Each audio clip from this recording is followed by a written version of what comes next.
Hello, hello. My name is Jones, and today we are going to look at theories of counseling. To begin with, a theory is a concept that is meant to explain in a clearer and simpler manner some complex phenomena. In counseling, there are several theories. Among these are the person-centered theory, that is by Carl Rogers. Then we also have the reality theory by William Grosser. We have the transaction analysis, rational emotive theory by Albert Ellis. We have the Adlerian theory by Alfred Adler. And we have the Gestalt theory by Frederick Perls. And also we have the cognitive behavioral theory by Aaron Beck. Okay, so these are some of the theories that are there in counseling. The list is not exhaustive. There can be other theories that may not necessarily be part of this discussion. So to begin with, let us look at Carl Rogers' theory that he propounded. That is the person-centered theory. Carl Rogers was born in 1902 and died in 1987, and that is necessarily the little bit of the history that I know about this philosopher. Okay, so his theory is also known as client-centered theory. Although Rogers was a counselor, he previously worked as a psychologist and a teacher. In his theory, he postulated that a human being has an inherent self-actualizing tendency, a movement towards developing one's capacity in ways that save, maintain, and enhance that individual. There is also a belief that every person has the capacity to develop in a positive and constructive manner if a climate of respect and trust is established. Okay, so at the core of every individual is a trustworthy and a positive center where this person has strong belief about themselves and the potential that lie in. A person by nature is resourceful, capable of self-direction, and able to have effective and productive life. Hence, every person, therefore, is capable of growing, moving forward, and becoming what he or she wants to become. So, in accordance to this theory, a problem originates when there is an incongruence between self-concept and experience. Okay, so this perturbs the self, resulting in frustration. Okay, so the incongruence that exists is going to disturb the internal homeostasis, the internal normal being, the internal balance of what the individual feels should be and that which exists in the world. So it is going to disturb that self-internal actualization, that self-internal visualization or satisfaction of what the world is supposed to be. Hence, that person now becomes frustrated. Okay, so this frustration can also be seen in situations where one's significant others begin to impress upon one's persona, whose things are considered to be unpleasant to him or herself. Okay, so what ought to be realized is that the goal of counseling in a person-centered theory is the maximization of that self. Because of the frustration and unpleasantness that happens within self because of disturbed goals or achievement of goals. Okay, or perceived disturbance of achievement of goals. Okay, so you need to maximize the person-centered approach. Okay, so within this theory, so that the person can perceive themselves in better light. So the goal to realize this self should be realized by breaking the client's defenses in order to aid the client to be more open to himself or herself and also the world. The whole idea is to produce a more authentic person who is free from previous defenses, disturbed emotions, and previous disorderly behavior that this person may be facing because of frustrated self. So, using the person-centered theory, it will demand that there is congruence or genuineness in the relationship that is going to exist between the counselor and the client. The second aspect is that of unconditional positive regard and acceptance by the counselor. So hence, counselors should value and accept the client without necessarily placing any stipulation on the acceptance. Whilst we can also look at it from the aspect that there should also be emphatic understanding between the counselor and the client. Okay, so in this introduction, we have talked a little bit about the history of Carl Rogers, who proposed the person-centered theory. Okay, so in the view of the person-centered theory, Carl Rogers believed that every human being can realize their self-potential. And it is when this self-potential has been disturbed that they become frustrated, they can become stressed, and are going to seek counseling services. So as a counselor, you spearhead the understanding of the problem so that this person can realize the self. Okay, and it will also help that as a client, you understand what the counselor is necessarily trying to put across so that you can become self-sustaining in trying to solve your own problems based on the previous defenses or experience. Okay, so this is necessarily what we can discuss on the person-centered theory by Carl Rogers. Okay, so let us now look at the second theory, okay, which is considered the reality theory, and this was propounded by William Grasser. A little bit about history about William Grasser. He was born in 1927 and was a medical student who later became a chemical engineer and then later became a physician. For him, the line of thought was that he believed that rather than aloofness and detachment, okay, there should be close and warm involvement that is backed by personal interest and some self-revelation that should seem necessary for a good outcome. He postulated that rather than being victims of impulses or victims of the people around you, okay, clients should actually find or should actually seem to choose what they want to do with their lives. And they should never be lifelong victims of what they want to achieve in their lives. Okay, based on what they have chosen to do. So, arising from these reasons, he became dissatisfied with psychoanalytic theory. Okay, and because of his frustration with the psychoanalytic theory, then he came up with the reality therapy, or the reality therapy was born from the reality theory. So the reality theory rests on the central idea that human beings choose their behavior and are therefore responsible not only for what we are doing, but also for how we think and feel.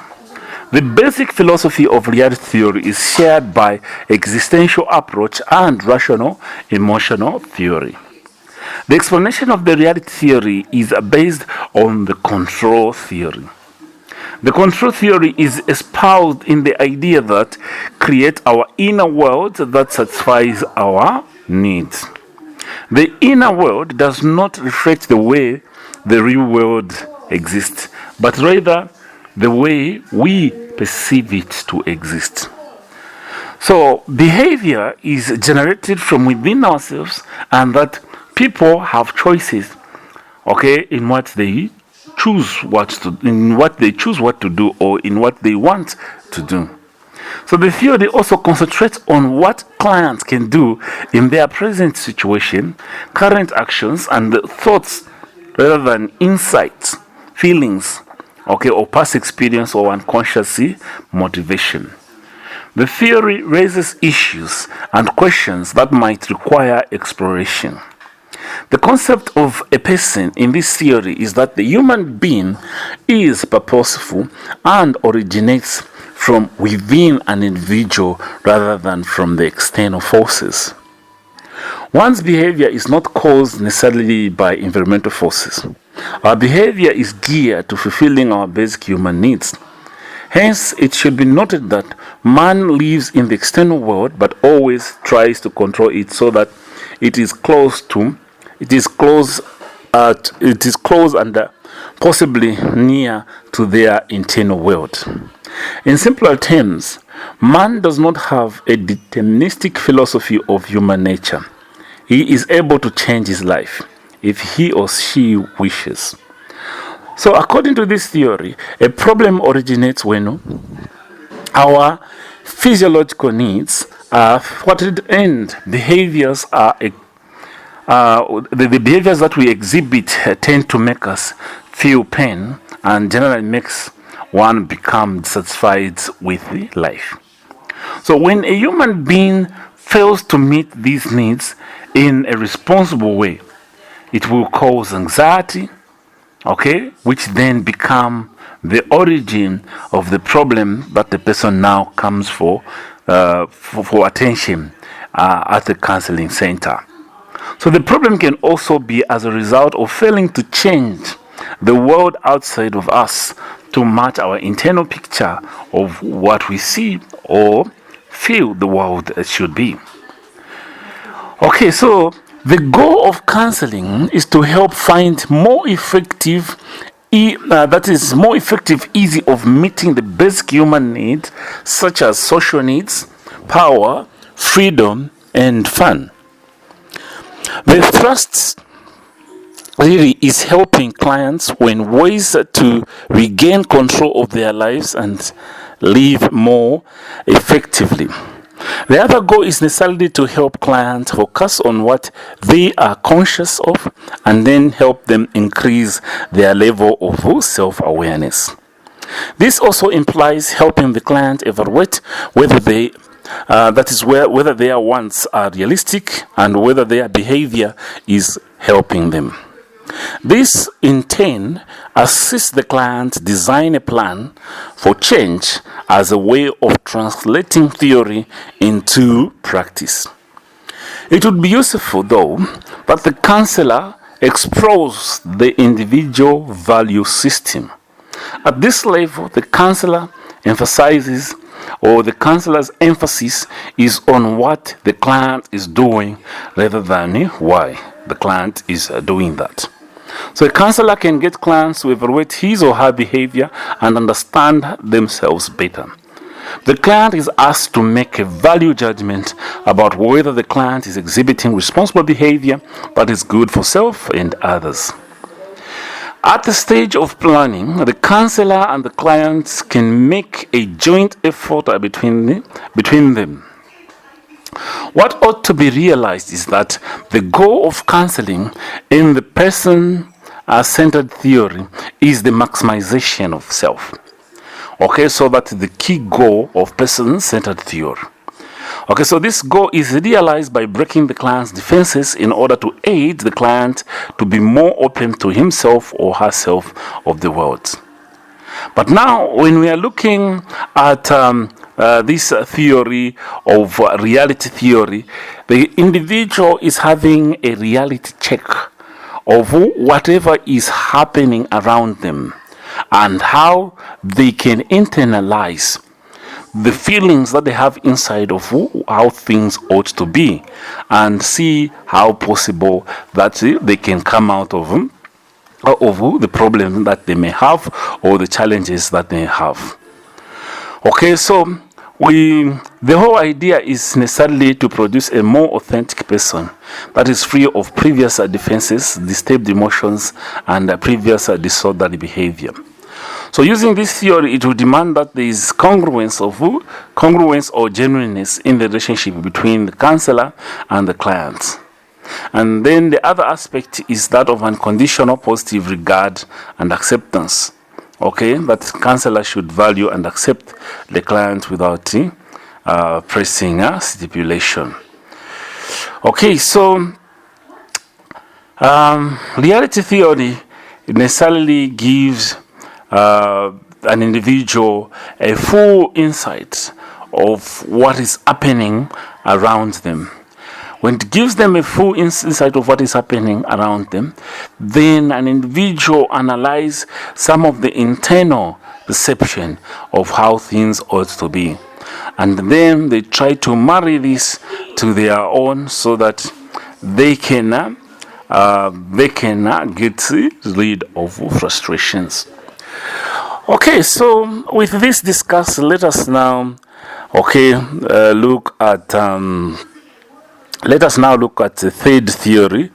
Okay, so the third theory is discussed. The third theory is a transaction analysis theory, which considers that each individual carries within himself or herself a set of memories or recorded tapes.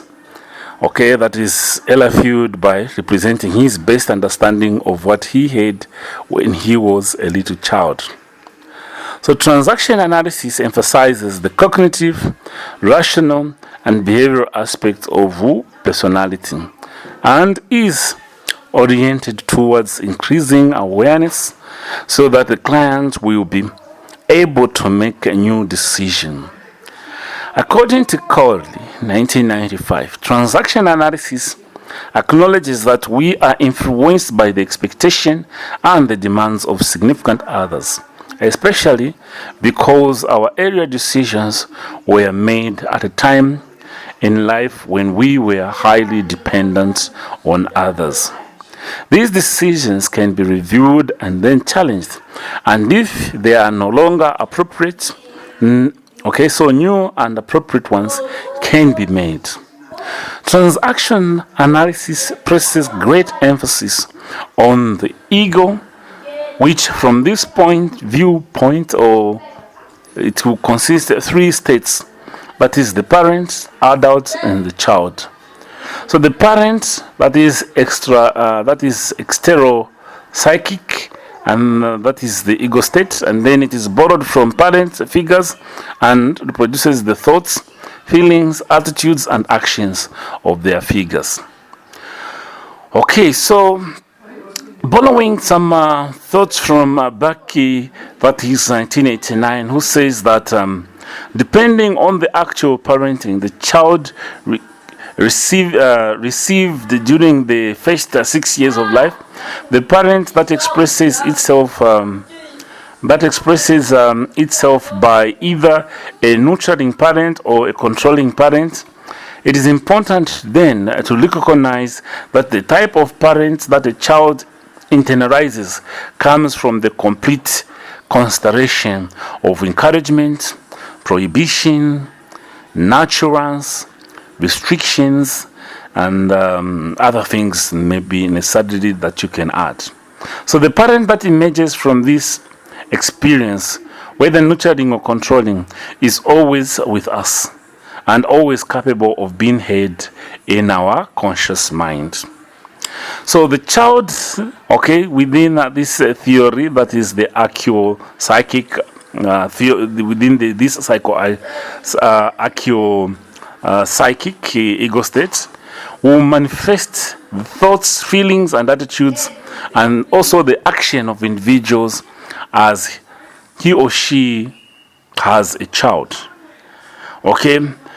On another leaf, Benny and Harris, 1961, try to explain this, that a child within his or the feelings portion of the individual, will learn that he or she is not okay, owing partly to his parents, and then that is partly or to a larger size, and then partly to their predictive ability, okay, which that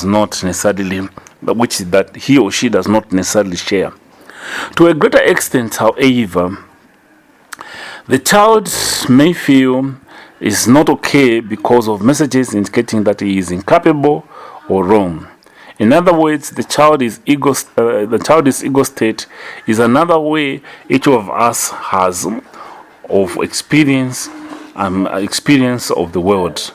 Another way is of acting in relationship to the world based on our developmental experience. The adult ego is viewed as the logical computing information, seeking information and giving portion out of that individual. Okay, so back in his 1986-89 proposition likens the adult ego state to a computer that directs behavior on the basis of realistically calculated possibilities and probabilities. It is the objective executives assessing environmental demands and, when necessary, mediating between the child and the parents that necessarily determine on how an individual necessarily will develop. So after gathering information, the adult ego state then makes decision rather than they should, or they will make different perspective of the decision, okay, but rather than not necessarily on their own, but on what they feel would have been the guide from their parents. So it does not necessarily bring about the understanding and representation of mature oriented person, but the reality part is that the orientation has affected their personality. So each and everything that they view, they want to do it in their parental view. So each of the three ego states, okay, that are proposed in this, the parents, the child, and the adult, they can take charge of an individual to the point that his observable behavior may indicate who is in charge. Okay, so there are some that will grow up to depict more of the values that they learned from their mother. There are others that will grow up depicting values more from their father, their uncles, or whoever was the significant person as they were growing. Okay, so as Gibson and Michelle, okay, in 1995, within their write-up, try to put it, each of these personalities that affect behavior are distinct pattern, and at various times someone may be unwilling to relinquish or to relinquish some of this behavior so that they can develop some of the behavior of their own that is appropriate to their time. So if an individual fails to relieve some of these ideas to that behavior of their own, and the socially constructed behavior that they develop may be pathologically inappropriate, then such people may need counseling. So a problem now begins. Okay, so when this ego then dominates, then that life of an individual can become affected. So every communication, whether verbal or non-verbal, to which any person is made, is considered a transaction, which may be analyzed to determine which part of the individual is sending the message. So transaction analysis stresses understanding the transaction between people as a way to understand the different personalities that comprises each of us, using positional analysis, transactional analysis, and also involving examination of an individual's lifestyle, to which it is assumed that the tone of the four basic positions that an individual may try to choose. So the ultimate goal, in these theories is to help the client change from inappropriate life position and behaviors to new and more productive behaviors. The examinations and updating of parent tapes or parent messages or live script, which can be either healthy or unhealthy, depend on the basic position that the child state has taken. There is also need to realize that the freeing of child from his defeated mind from his defeated mindset is important, as this will free him from the rebellious actions. The enhancement of the adult's ego state, can be done by helping the client identify the games they play with others, and also it's going to teach the adult ego state to refuse to play games of the parent and then also those of the child state. This will then prevent the play off of the feelings that usually result from playing these games. Clients must be helped also to examine the inconsistency between the ways in which they act and the values and needs of their own, so that they can set ground on what they want their children to be. Counseling techniques in transaction analysis is the contract that precedes each counseling step. The contract is an agreement that is between the client and the counselor regarding goals and therapeutic activities to be taken. Although transaction analysis was considered to be used in small group of between 7 to 8 people, it is presently used with individual groups, families, in marathon session, and as part of training program in business, education, and industry. Okay, so maybe we can, let's say, look at transaction theory to say the behavior, how good someone become at problem solving in their life is dependent on their upbringing. So there's been some transaction of how their parents used to do things, and also how they also start doing these things. And when fitting within the society, it brings about some pathological perspective. That is when now this person may need counseling, so that they can move away from these egos that they might have developed from their development. Okay, so we can now look at another theory, which is the fourth theory within the counseling theory, and this is the rational emotive theory. Okay, so this theory was propagated by Albert Ellis, who was born in 1913. So, a little bit history about Albert Ellis. He believed he was for Albert Ellis, believed psychoanalysis to be the deepest form of psychotherapy. So from 1947 to about 1953, he practiced classical analysis and analytical-oriented psychotherapy. After coming to the conclusion that psychoanalysis was a relatively superficial and unscientific form of treatment, he experimented with several other systems. This then led to the development of the rational emotive theory.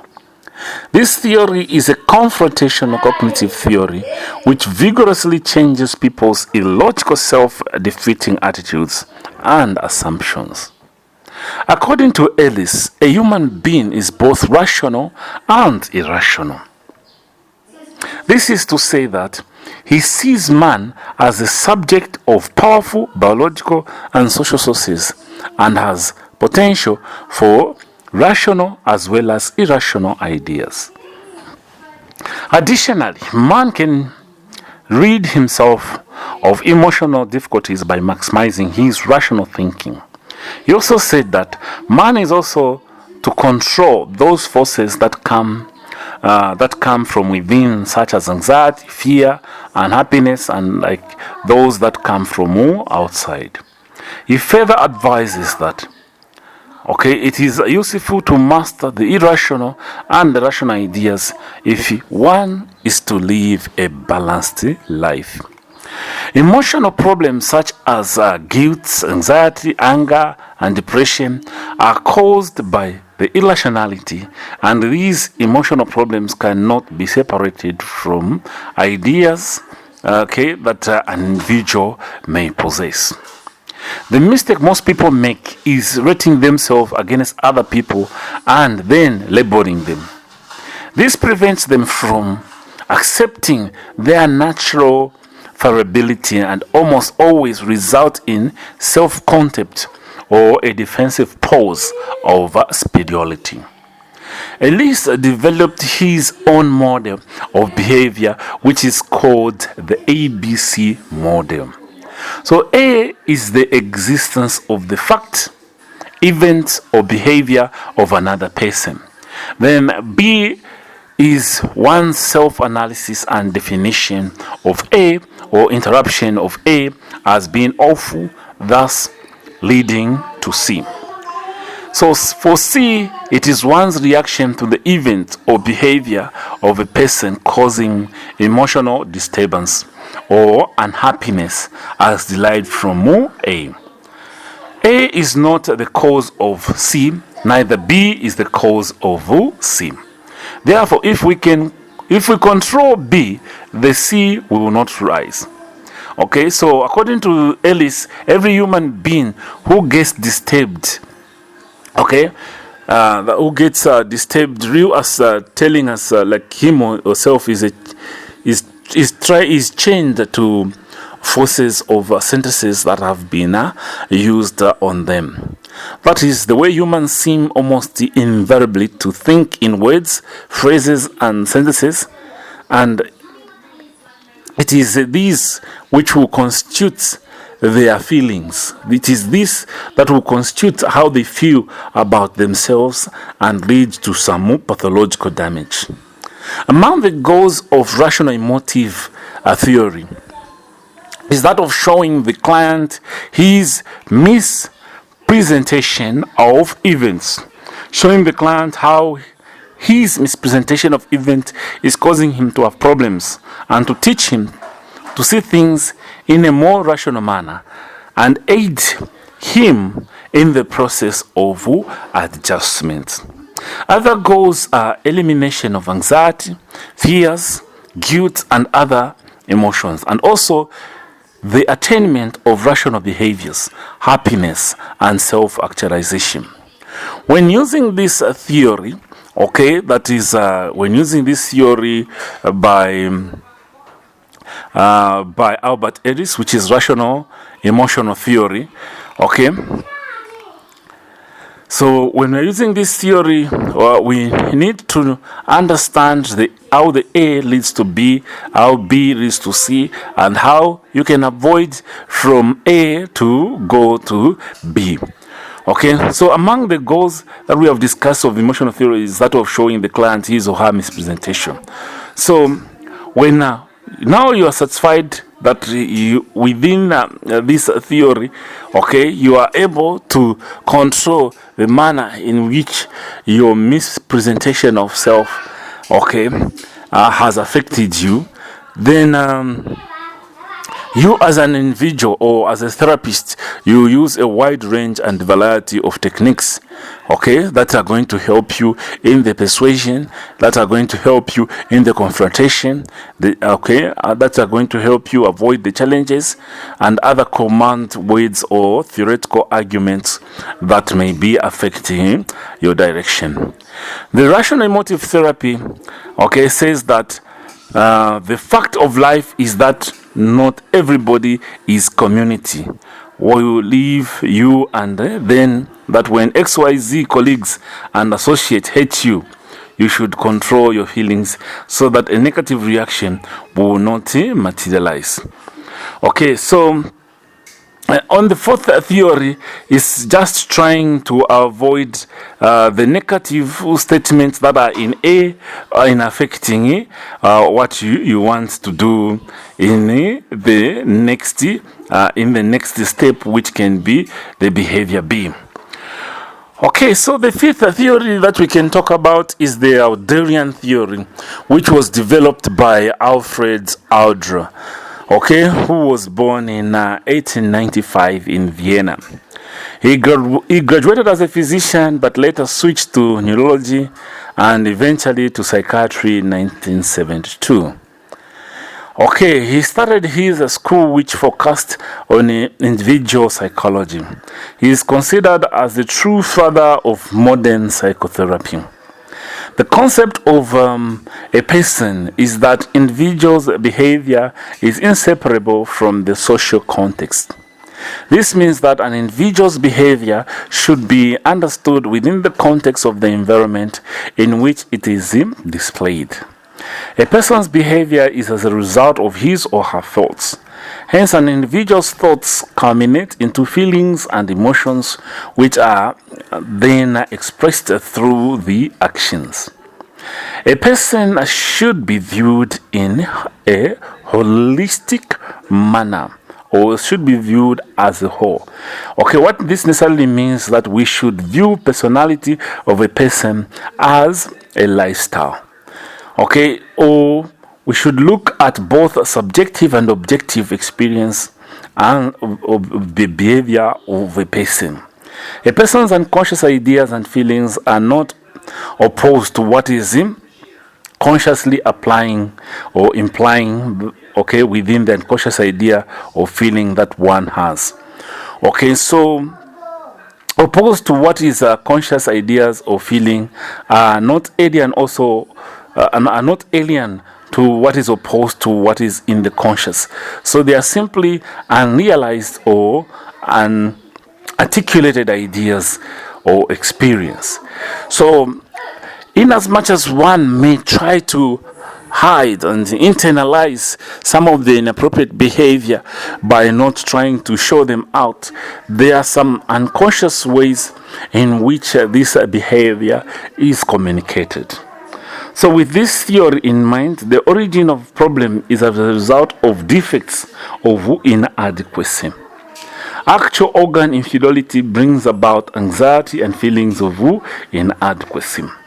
A body which is ill-suited to the environment and has difficulties in fulfilling the demands of the environment will usually be felt by mind as a burden. The second aspect that accounts for the origin of the problem is a social problem. This includes child neglect, child pampering, and poverty. This may lead to neurosis. Then the third origin of the problem within this theory is that health problems where one might have asthma or is malnourished. Okay, so they may have these challenges within the environment that may affect their fulfillment of what they want to do.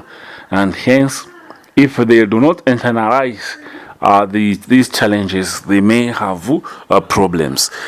Okay, so in summary, to talking about this theory, what we can say, we can look at the type of psychological approach that is there in counseling, and then we can try to appreciate the main features and the types of counseling that can help.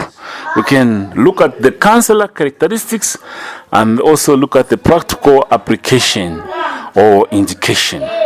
So we have the psychodynamic, which was proposed by Sigmund Freud, okay, and his students. So that is one type of psychological approach to counseling. So the main features and type of counseling here to do with psychodynamic is that, okay, that's the main features and type of counseling here is that there should be determinism, there should be psychoanalysis, and it should, as we are doing the counseling, let it be therapist-centered. And then when talking of the counselor characteristic, okay, the counselor should try to emphasize that the relationship that is present and also past life events that clients' behavior have that can affect them unconsciously or force or encourage them to express themselves in a negative way. Okay, so remember, odd behavior may paint current behavior, or may affect the current behavior. And then the practical application of psychodynamic theory is that long-term emotional problems, anxiety clients with unhappy childhood, so you can help them within this. Then when we talk about behavioral approach, okay, Skinner, Pavlov, and others, okay, try to come up with this. So the main features is mechanists, conditioned learning, positive reinforcement, therapy centered, and empathy. Then to do with behavioral therapy, the characteristics that needs to be there is that it should set practical aims and objectives, and also identify manageable programs for clients. Okay, so those are some of the counselor characteristics or characters. Then the practical application is for long-term behavior problems or child behavior problems. You can use the behavioral therapy. Then humanistic approach, okay, to counseling by Carl Rogers and his students. Okay, so here when we look at main features, the main features of this is unconditional positive regard, respect, and organismic person-client centered. So here the counselor characteristics of human approach is client-centered behavior and encourage client to identify to identify solutions for his or their own problems. Okay. Then when we look at practical application of this humanistic approach, we are saying for people that may have spiritual distress and existential issues or problems of self-image can be helped. Cognitive here characteristics is that of confirming, challenging, and emotive cognitive therapy. Okay, for this you don't need necessarily to rely on personal warmth, but on confrontation. Cognitive therapy can be used for people that are depressed or persons with multiple problems. Then transaction analysis. Here, 3 ego characteristics exist, and transaction and satisfactions that may come as a dynamic process. Then we can look at notices, interpersonal games people play, and encourage clients to remain an adult in their relationship. Okay, in the application, marital or marriages. Okay, so marital or marriages where one would have learned certain behaviors from their parents and necessarily try to apply them in marriage on how it means to be a best husband, okay, or best wife. So then personal, we have other ones that are personal construct. Then the other one is gestored therapy. Then we have the integrated therapy. So all these we can try to appreciate them, and the main features and type of counseling, the counseling characteristics, and also the practical application or indication where you can necessarily use these, because there are different types of counseling, there are different types of situation that may require counseling. So it's important we appreciate the approaches to counseling. So today we are looking at theories in counseling. Okay, so there are a lot of theories to do with counseling, and our main theories that we have looked at is person-centered theory by Carl Rogers, the reality theory by William Grasser, the transaction analysis, then rational emotive theory by Albert Ellis, and then the Adlerian theory by Alfred Adler. Okay, then we also try to look minutely at the distort theory by Frederick Peels and cognitive behavior theory by Alan Beck. So it is important to note what each and every theory tries to put across, the phenomena that it tries to explain on how some of the problems that we face, and necessarily how we can find solution. In person-centered theory, okay, we said that it was propounded by Carl Rogers. Okay, so and within this theory, a person by nature is resourceful and capable of self-direction and is able to have effective and productive life. So for this to be possible, a person needs to realize their self-potential. Okay, in the person-centered theory, people need to realize their self-potential. Then when we look at the second theory, which is the reality theory, okay, so in line with this theory, where we said or we have discussed that this theory is shared by existential approach and rational emotional theory. So the explanation of the reality theory is based on the control theory. And within the control theory, which was espoused is that the idea that we create our inner world, okay, that is going to be satisfied. Okay, but as we try to create our inner world, that is where we are satisfied, we need to realize that there is also a world outside our inner world. Okay, so we have to reflect on this world and see how we can exist. But rather, we should also perceive that we should live or exist with this world outside there in a balanced way so that we do not end up having frustrations. Okay, then the transaction theory, this one talks about some learned behaviors that we necessarily get from our parents, from childhood, transactional behavior that have happened, and professionally, some transactional behavior that have happened, okay, because of places and the areas that we have been able to mix. So those that bring about social pathology may require counseling. Okay, so then we talked about rational emotive theory. Okay, so according to this theory, human being is both rational and irrational. So we need to balance the rational part of us with the irrational part for us to live in harmony. If there is an imbalance within this, then we are going to have problems. So we need to look at how behavior A, B, and C affect us so that we come up with a balance. So try to give a summary of counseling theories, okay, through types of psychological approach that you can apply, the main features and type of counseling, okay, the counselor characteristics that we need to have, and also the practical application, okay, or indication, okay, depending on this approach in counseling.